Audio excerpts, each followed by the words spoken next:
Hello, everyone, and welcome to today's Recruitment Automation Conference. I am so excited for our first panel here. I am Dave Meckelberg, one of the organizers of the RAC.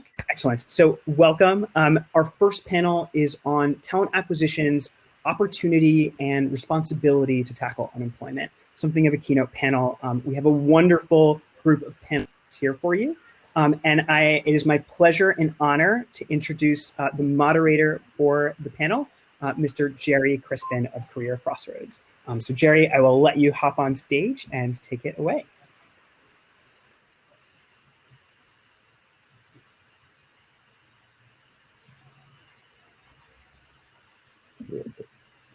Well, that worked.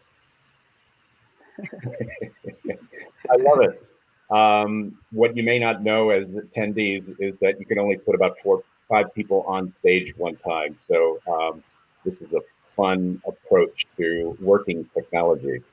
But, you know, this is an extraordinary opportunity to really talk about some responsibilities that we all have beyond simply putting bodies in seats. The fact is, and I think Drew mentioned it earlier, something like 50+ million people in the United States alone have filed for unemployment claims over the last 6 to 8 months. And I expect that we're going to see a bit of a spike as well in October. Some of the monies that went out during March and April are coming due at this particular juncture. And so we've already heard what may be happening to some of the airlines, et cetera. And we got to think about how painful that is and the extent to which some of us may be in a position to have some responsibility for that. And my job really is just to tee up what I think is an extraordinary Trent, Yomi, Victor, Gisselle, all TA leaders and practitioners who are fundamentally looking at these issues, not only in terms of the hiring that they're doing, but also the extent to which they can give back in a variety of different ways. So I'm going to just jump right in with its first question, which is, as leaders, as TA leaders, thinking about hiring every single day, what has this moment meant to you and your teams? You know, how is it impacting you, you know, emotionally, physically, you know, in terms of that? And I'll start with Gisselle first. Gisselle, just tell us a little bit about where you are with your organization and your teams. Absolutely. Good morning, everyone. Gisselle Ruiz. I think my situation's a little bit different, and I'll explain. So I currently work at TikTok, so I lead global talent acquisitions at TikTok, which, as everybody knows, is sort of the new global phenomenon and also has become the ping pong between the geopolitical climate in our country and China. And so from a hiring perspective, we've actually experienced the opposite in the sense that we've got hyper growth and scale. And so we weren't initially impacted necessarily by everything going on. And then when the executive order kicked in, everything sort of went to a halt and a standstill. So I think it's just been an evolving situation from a talent acquisitions perspective, being a remote workforce, scaling it to different regions of the world with all the impacts that are going on, and now with an executive order that really has some severe implications on how we will continue to grow our organization. And so it's an emotional roller coaster, first and foremost. But I think it certainly is an opportunity for TA as a team to do some continuous internal introspection so that we can prepare for what's to come ahead. How about you, Yomi? Yeah, so I think for us at Sodexo, we have a little bit of a similarity to Giselle's space in that we have a number of different industries in which we service as a contract management company. So we have universities, we have hospitals, we have sports and leisures. And so for us, it's been a little bit of a back and forth because we've had segments of our business in which we've maintained continuity as it relates to employees. But then we've also had certain areas in which we've had to let go of employees due to the impact of COVID. And so for our team, it's just been about how do we manage that? What can we do, as you said, in this moment to impact those employees? And one of the things that we took on as an initiative is that we partnered with different businesses. And so we partnered with some of the grocery chains that were really imploding with the need to have resources available, and seeing how some of our frontline talent could get temporary work in the interim while we were on temporary layoffs. So we've done a number of things in that space, but I think it's really been an opportunity for my team to really realize the impact of what their role is, how they're impacting the well-being of others, and how we're making a difference in people's lives on a daily basis. I think that's an important point. And I think the reality is many organizations at the recruiter level recognize immediately that even if they still have a job and are recruiting, that many of their friends are not. And so there's kind of a shared pain that is existing just about everywhere. Trent, how about you? We've been a little lucky, kind of like what Gisselle said. We use this slowdown as a time to really evaluate our processes, and it was a blessing in disguise in a way, because it gave us a chance to really stop and fix some of the things that we always wanted to kind of find more efficiencies. So from about March till maybe August, we had that time because the volumes were lower. Now, as we're opening up our branches again, the volume is increased, and I just feel, I don't know, I guess for us, it's been a little bit of a pivot because it's been a lot of stop and go. And one of the things that our organization has done is made a commitment to its employees that, we're going to do everything we can to try and retain as many as possible. So, we've really had to kind of work through a lot of internal measures from a budget standpoint to make sure that, that we're doing what we can to be able to meet that need of our current employees, but then also kind of balancing out some of the financial impacts and exposures that we have within the economy. All of it makes sense. How about you, Victor? Yeah, I think two things have been very interesting. I think for us, we're in healthcare. So, on the one hand, hiring, everything slowed down right when the executive orders hit. But we kept hiring, and we've been hiring at a tremendous pace and in tremendous volume, all through the pandemic. So there were two things that had to happen. One is we had to get super creative to figure out how do we continue to find the volume of candidates that our businesses need. Again, it's a very high volume of folks that we go through. So we had to dig very deep into the market, find folks who, might not even want to go to work at this point, right? And dig them back out. The other thing that we did was, I think what Yomi said, and Trent as well, we took the opportunity to sort of reevaluate, and then we started looking at how do we bridge the gaps that COVID created, really using technology in the recruiting process to drive efficiencies and speed. So it's been as much of an impact as it has been on our economy, it has been a silver lining, I think, for us in terms of recruiting process. I think it's kind of interesting. When you were saying about digging out people who may not even want to go to work, what sparked me, because you are in healthcare, is I had been talking to a New York Presbyterian right in the middle of the COVID crisis in New York City. And his toughest challenge at that moment was finding people to deal with laundry. And he was willing to offer, there was a lot of folks who were out of work from hotels, et cetera, who do laundry. But the whole issue of whether or not they would come to a hospital to deal with the laundry issues in the middle of COVID was so frightening that something like 50% of all the people they called just basically hung up the phone. Half of the people that said they would come never showed. So it's a tough issue at various points if you're dealing with spikes. For me, yeah, go on. I was going to say we saw a lot of that. In healthcare, we have a very high no-show rate in the first place, which is interesting. It's surprising, but it's pretty typical for frontline caregivers. But that volume sort of ghosting went up, and so we had to get pretty creative with the interview process, because the same thing, we're calling on, for example, nurses who currently work in high volume patient touch facilities, and we're saying, would you like to come interview with us? And they're saying, I don't even know if I want to be where I am today, because it's a little bit scary. And now you're asking me to come and work one-on-one with patients, and you want me to come in and have an in-person interview and sit in a location with 20, 30, 40 people. So we had to get super creative to get around exactly that same issue that you're referencing. But it's real. Yeah. I think for me, there was a pain point early on in COVID when I got a call from a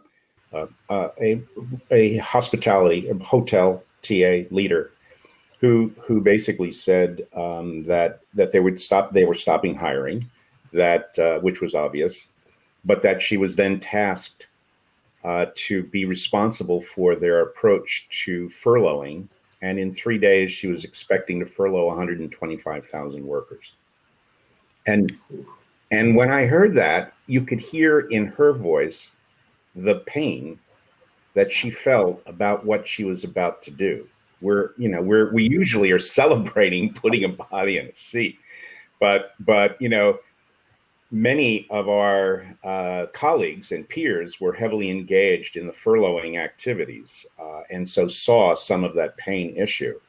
And now, obviously, many of us who argued over whether or not passive workers were more effective to go after, we should be thinking more of those who are actively looking as an opportunity to bring them back. So it's kind of an interesting world. Let me switch on a different approach to this.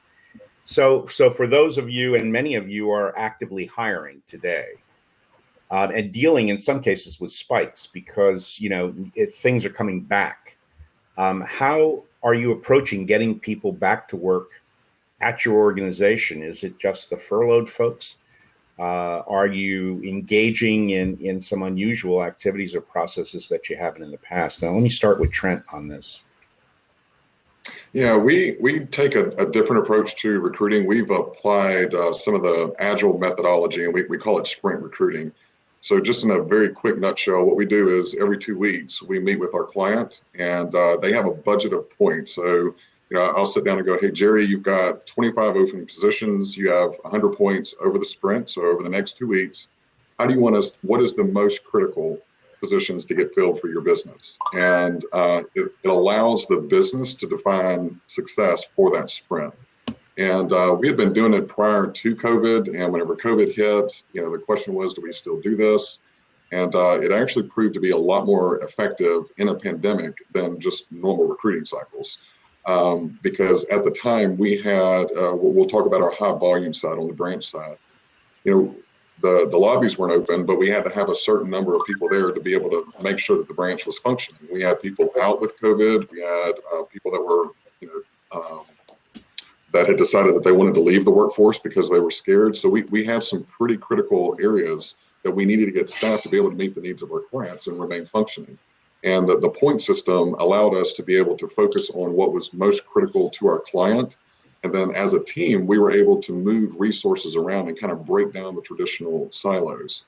And then every 2 weeks, at first when we implemented this, the line of business was like, why do we have to talk every 2 weeks? And then with COVID, everything was changing so quickly that we actually put in a couple of more touch points, so that way we could keep as close to the line of business as possible. And for the most part, I think August was kind of a taxing month because we saw a huge spike as we started reopening offices. And just having that kind of a framework gave us the ability to meet the needs of our clients by first getting them to define what that need is. I think in recruiting, a lot of times, you kind of feel like Chicken Little, the sky's falling, and this manager says this is a priority, and no, wait, this is a priority, and we end up chasing our tails. And we've just really found that with this sprint recruiting process, it provides us a very good, clear direction that the client gives us and that we agree to, and then it's just our responsibility to execute. So that's how we've been able to deal with a lot of the spikes as of late with COVID related, and even too, there's a couple of areas of our business where we're expanding because of some new business, and we've been able to quickly be able to go out and identify candidates based off of what the business said the priority was. Okay, I'm just curious, are you able to do that and lower your costs because there are more candidates available in the system? Yes, in most cases. On the retail side, yes. On the more professional side, some of the groups that we're going after are so highly sought after. I think the cost is probably going to increase. And I think something too that I've noticed as a result of a lot of the layoffs and things like that, there's this stigma with hiring managers that if someone's laid off, then they really weren't good at their previous company. So why should we want them? So as a talent advisor, we really have to dig deep in not just the candidate, but also in what's actually going on in the company. Sometimes companies have to let good people, like good, strong, productive people go just to be able to hit their numbers. But we have to really work with our hiring manager and get them to change that mindset and say, evaluate the candidate for who they are, not the noise that's in the market. That's an embedded myth in our industry, and it supports third party focus on the fact that I'll dig out a person who actually is working, and we need to get over it, if only during this period. So I'm glad you brought that up. Yomi, how about you? You indicated before that you had furloughed a number of workers on one side, but you were hiring on other sides. So have you had some areas where there are spikes where you could move people around? Absolutely. The segment that I actually am over have responsibility is healthcare. So I'm in the same boat as Victor in regards to healthcare and the continuity of employees. But some of the things that we've had to do is expand our service line. So where we normally would support our management roles, we've had to move into the frontline roles to support them as they were really dealing with the spikes with the frontline employees. And so some of the things that we did was we actually had to expand our line of services. And so in the hospital setting, we started providing screeners to the hospitals. And this was a spike surge type of need where we had to hire some upwards of 300 screeners for hospital systems in different areas, depending on where the surge was. And so that required my team to flex, along the line, as Trent said, putting up together these sprint teams to identify where those critical areas are that needed talent, and really providing that talent in a quick amount of time. And so we were able to, as you said, tap into some of our other segments, such as universities, to see what available talent was there that were already known entities to the organization, to see if they would be willing to go into the hospital environment. Because to Victor's point, we also had the challenges of trying to convince talent that this is an environment that they can move into. In fact, one of the safest environments, because there are strict protocols in hospitals around cleaning, sanitation, and having a normal cadence around that. So really trying to convince them that it is okay to come into this environment. So those were some of the things that we've had to do as it relates to some of the surges that we've seen related to COVID. It's interesting, both you and Trent, what's evident to me is that the unevenness in terms of industries that are affected on any given month, the industries that are now spiking at any given point in time, and the ability to collect intelligence about who is losing workers and whether or not their skills can be transferred in some way, shape, or form to what I'm trying to hire for, becomes really an interesting exercise, if you will, that if you're doing it, you might uncover opportunities that no one else is looking for, is finding. And if you don't do it, you may be doing traditional kinds of things that just don't work. It's kind of fascinating from that. Yeah, Victor, one thing I've learned is go on. No, I was just going to say one thing that I've learned through all of this is it's definitely not a traditional time, and I've had to ebb and flow accordingly to adapt to what's coming, and it's constantly changing. And keeping your ear to the ground on this is a key issue. Gisselle, Victor, anything to add? So I think it's been interesting. One of the things that I think we see, and probably all of us see this, is I think that over time, what happens is our recruiting processes and our interview processes, they start to evolve to favor what I call like the whims and the fancies of our hiring partners, right? Versus what we know actually needs to happen for us to be able to facilitate hiring at any sort of scale. And so, I'll give you an example. One of the things that we did when I came in, we interviewed probably 35 to 50,000 people per year.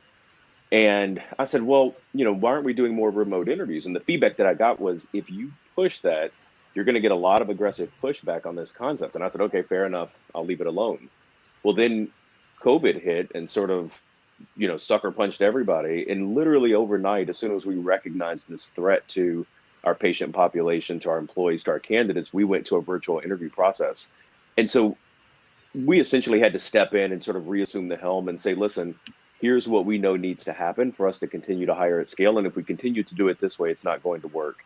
So what we found was that, again, implementing new processes, process changes, but in a more assertive fashion, perhaps, than we did before. And I think COVID allowed us to do that, was what enabled us to speed up the hiring process and continue to meet this super high business demand that we continue to grapple with each day. Cool. Okay. Gisselle, anything?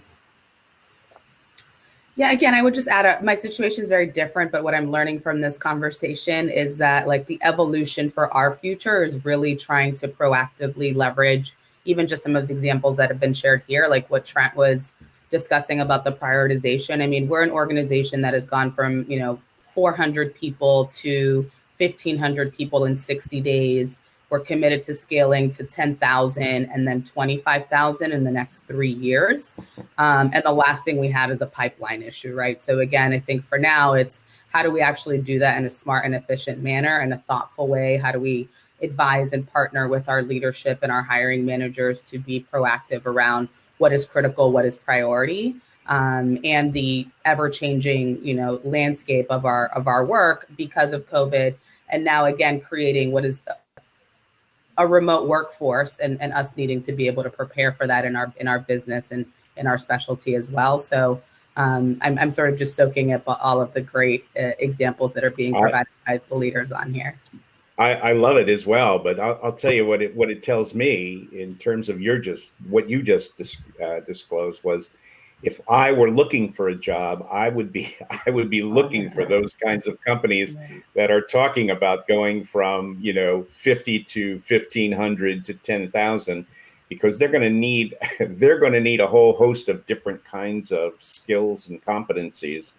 And so if I could identify 2 dozen of those, I might find, if not permanent, I might find at least a transitional capability of finding a job in a reasonable period of time. So there's lessons here, not just for employers and what they need to do, but for candidates who really may be thinking, I'd love to work for this employer, but that employer may not be hiring, or maybe just bringing back their furloughed workers for some period of time and just not have many openings that are going to truly be out there for external.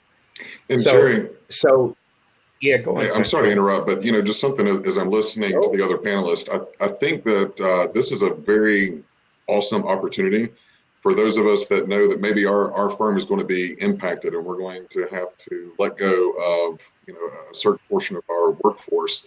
I still think that there's this cloak and dagger among TA professionals, but I'd love to see that wall come down. So if I know that we're going to be letting go of some of our developers, I need to be able to reach out to Gisselle and say, hey, do you know of anyone that is out there looking? We've got some, they're fantastic. Can I hand deliver them? Can I give them your information? But then also for Gisselle, whenever she's got these huge, massive targets, to be able to reach out, not just to, we tend to recreate the wheel whenever we do a search, but how awesome would it be if we had a collective group within the same industry or even across industries where we could reach across the table and say, hey, let me take some of those employees. We've got a need, you're helping me and I'm helping you.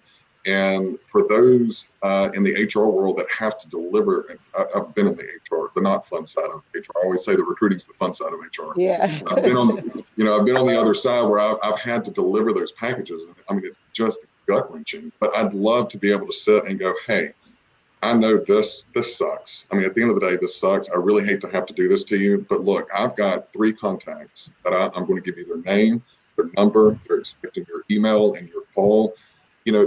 It's a way to soften the blow. And I think as a company, we owe that to our employees who have been with us even for a year. I mean, they've dedicated blood, sweat, and tears to help us get where we are. That's a great way to make sure, hey, I want to make sure that you have a soft landing. So, that's a great segue because I think those things are happening, have been happening. And I think Yomi mentioned earlier that she had been developing some partnerships. Is that accurate? Yeah, but the partnerships are within Sodexo. So my peers, Sodexo. With my peers within Sodexo, yes. But I can give you. But we have. I can give you. Go ahead. No, you go.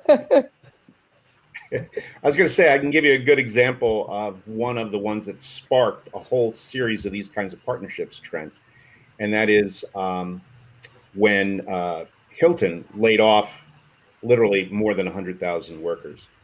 They had made, among others, and they ended up with about 30 or 40 different partners.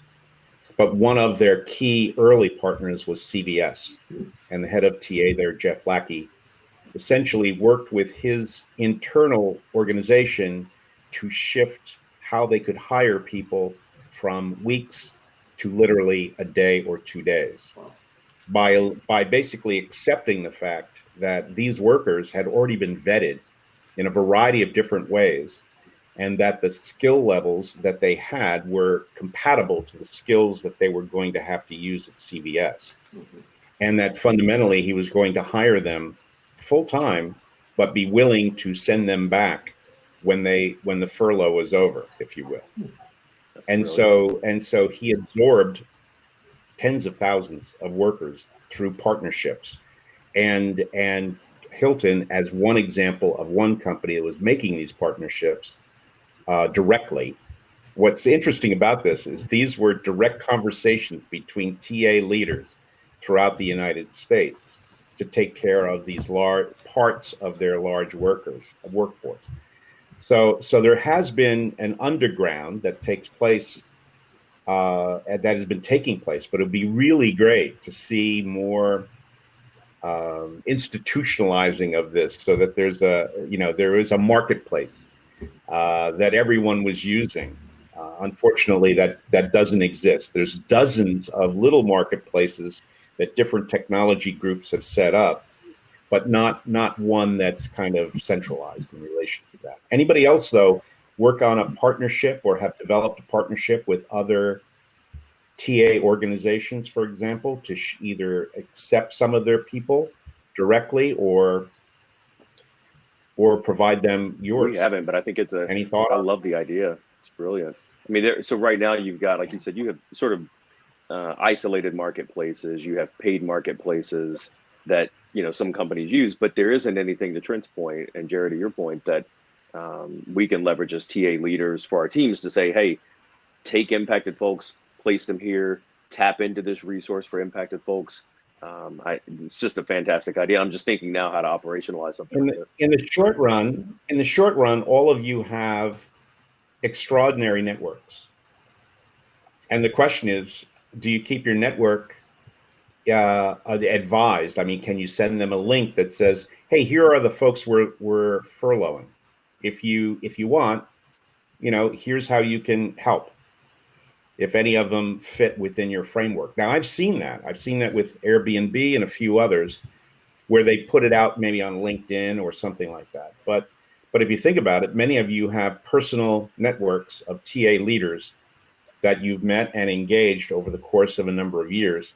Who knows what they might be able to do to be helpful to you. So maybe it's time to turn our networks into communities that can help one another. Just a thought. Love it. So we're getting there.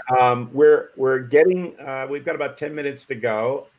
So 2020 has changed everything, really. I mean, when you think of the social unrest, COVID, and everything else that's going on, it's become almost an extraordinary opportunity to recalibrate recruiting, to make it fairer, to make it more effective in terms of what you do. How have you changed in terms of communicating to candidates throughout the hiring process what's going on? I would imagine that there's tremendous confusion out there about getting a job now that you've expressed interest in me or I've expressed interest in you. In the old days, you would have potentially said, hey, come on in. We're going to have a nice set of interviews all day long. A lot of that's not happening now. So how have your messaging practices changed to demonstrate to the candidates that what you have is going to be interesting and useful and potentially focused on their values as well as your own? Anybody want to start off with that? But Gerry, so here at Aveanna, we have this mission to revolutionize healthcare, right? Patient by patient. And, I think it's natural that we extend this philosophy to our candidates, and we do that anyway. But then when COVID hit, we partnered, and Yomi said something interesting earlier. We partnered with our marketing team to sort of embrace this idea that, our environment in home care might be a safer place for you to provide care, right? It's a safer place to care. So we have, a marketing campaign around this. And so then we applied that to the recruiting process, and we said, how do we craft a message to let candidates know that we have a safe interview process, that in our interview process, we're caring for those basic needs, keeping them safe. It's a virtual process. We won't bring them in for orientation until we have to, right? All of these sorts of things. And what we found was when we crafted that message and we started living that message, that candidates felt very comfortable with us. They stuck with us through the interview process. I mentioned earlier that we have this very high no-show rate. Well, that rate decreased.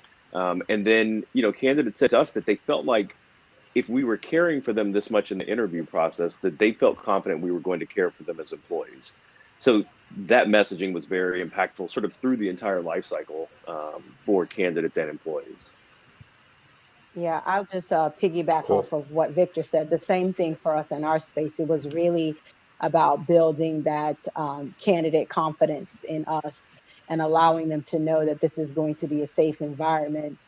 In addition, the messaging changed in that we took on a more supportive approach. We took on a more positive approach. We took on messaging with empathy because a lot of these individuals may or may not be employed. A lot of these individuals may have been impacted by COVID themselves. And so it was really important for our teams to really connect on that level with them to know that first and foremost, they were at the forefront of the whole process. We were going to assure that it was going to be the best experience for them possible. And we continue to do that today.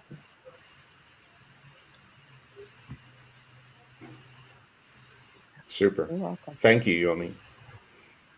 There's, how about referrals? We had a question from, I think it was Elizabeth Gottlieb, says, I'm curious if any of you have an opinion on employee referral programs and how they factor in during this.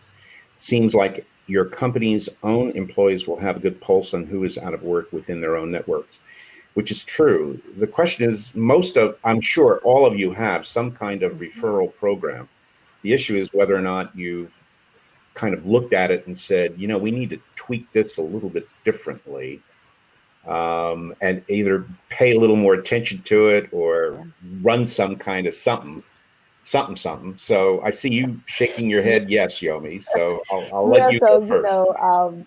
We've had some moments in which we've had a little bit of downtime, right? And so what do you do when you have downtime? You find a way to optimize. And so that was one of the things that we took on, was really looking at our referral program and revamping our referral program, the messaging, making sure that there was an ease of getting the communication out to new hires, as well as tenured employees. And in that communication, directing them, to refer individuals who may have been impacted by COVID that are looking for employment opportunities. In addition, with the referral program, we took the approach of reaching out to our partners in the business to see how we could re-engage them on sharing messaging about referrals of, around opportunity. So I think it's still a work in progress for us, but I think it's definitely something that we have looked at, and we realize that there's opportunity for us to really tap into that. And, as we all know, those people that are being referred are people that are somewhat known to us because they're of employees that are in our network. So I think, there's still a lot of opportunity there. And to Elizabeth's point, yes, those are the individuals that have a pulse on it because they know who in their network is out of work. So we've tapped into that, certainly. Cool. Cool. Anyone else dealing with referral? You know, we I'll add haven't. Oh, go ahead, Gisselle. Sorry, go ahead. No, go ahead. Thank you. So I think employee referrals is an underserved, underutilized talent acquisitions recruitment strategy that, I appreciate Yomi's point around this is an opportunity for us to really look at all of our infrastructure and how to optimize and really how to transform and reset. And so I think employee referrals is definitely one of those areas that tends to be an afterthought. It's always there, sort of like on the left wing of the work that we do, but not really anything we prioritize or even do any sort of like metrics or data analysis on and really think about how to utilize it. My only cautionary tale on the other side of that is someone who is constantly dismantling systems that create roadblocks and barriers as it relates to inequity and diversity and inclusion. Yep. Is that employee referrals programs can be super antiquated if you haven't built them to really not create just another way to get more culture fit and more of the same in your organization. So as you're taking an opportunity to upscale them, really think about them through a diversity and inclusion lens to make sure that you're fostering a way for referrals not to continue to be about bringing more of the same, but actually reaching out beyond and creating culture add to your organizations. I really appreciate you calling that out, Gisselle, because that is a critical success factor for any process that you have, is the degree to which the candidates perceive it as fair. Yeah. And when referrals are supporting friends and family, or folks who look just like me, it's not going to be as powerful as it is when you're really focusing in on getting everyone in. I'm so glad you tackled that, because I was trying to think of a diplomatic way of saying what you did, and you said it a lot more eloquently than I would have. We're in an era when it's okay to be as awkward as you want to be about this, but the fact is we need to step up and talk about these issues in a way that gets us moving forward, for sure.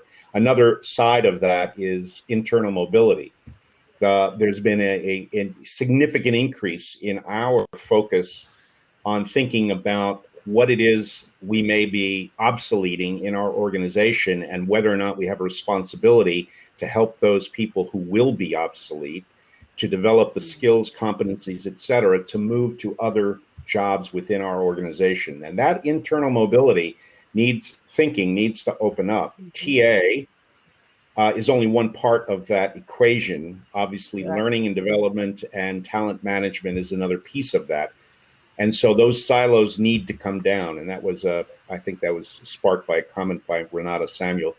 But that is something that actually a panel should and could address separately, because I do think that's a bit of a longer discussion, and also includes a lot of unconscious bias and systemic bias that's been built into the systems for how that has happened in the past. So we need to move forward on a lot. So we're in the last couple minutes. I've enjoyed this conversation. I could probably spend another hour with you guys, because it sparks a whole host of things. But is there any last minute advice, anything that you think that as a TA professional, you think that we, whether we are recruiters or whether we're SVPs, whatever we are, we should be doing to help impact unemployment? You know, Gerry, I think just the point that Gisselle made and that you sort of piggybacked on a few minutes ago, I think, this is a time for us. We need to continue to hire for excellence. We've got to hire diverse teams, but I think it's important for us to recognize that the folks who are out of work and the folks we might hire today might not look like, and you can sort of frame that up any way that you want, but they might not look like the folks that we hired last year, right? So we have to be okay with the fact that the talent that we're looking at today looks different, behaves differently, thinks differently, and be okay with bringing them into the organization to build strength in our teams through that diversity. So I just think that that's a really powerful concept. Cool. Yeah. And I also think that we need to start retraining how we think, but also how our hiring managers think, and start looking at competencies. I know that sometimes there's a bias of, in banking, they don't have banking experience. true. Okay, they don't have banking experience, but they have sales experience, and we need our people to sell. So that's the similar competency, and they have great, work ethic. They come from a company that prides itself on fantastic client experience. So I do think that we're going to have to start retraining our managers to hire more on competencies versus just those job blocks. Yeah, I agree Cool.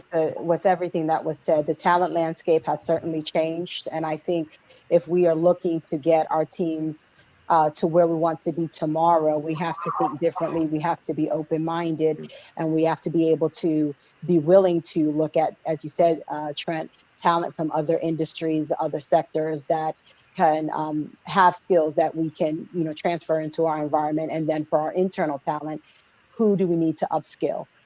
Identifying those people, mentoring them, and bringing them where they need to be.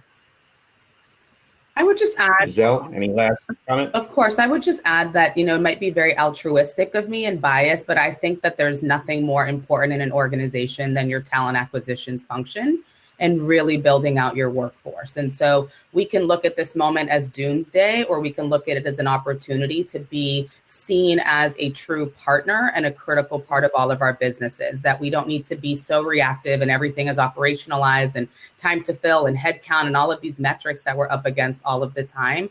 How can we take this moment to be proactive and to really build a partnership with all of our key stakeholders, all of our leadership, all of our hiring managers, to utilize talent acquisitions as a way to just strengthen and make our organizations better across the board. And I have personally taken it as an opportunity to, again, reset, reform, get my organization to really think about ways for us to optimize, but also to just reimagine and really transform what it means to identify and really great talent, hire for excellence, to Victor's point, connect across the way with other industry peers and all of us on this panel and beyond, create partnerships that Yomi is doing internally and externally. Like, there's so much that we can be doing as a profession to really continue to move the work forward. So don't be discouraged. Yeah.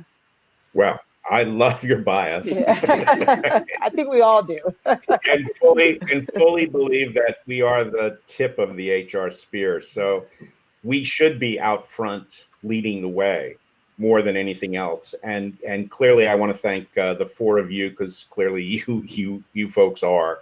And I appreciate the opportunity to just share a few minutes with you. So thank you. Thank you. And this is kind of my, clapping of hands kind of thing. But thank you all. And I know that the attendees enjoyed it as well. Awesome. So you have Thanks, a good Gerry. one. Thanks, guys. Bye-bye, everyone. Bye-bye.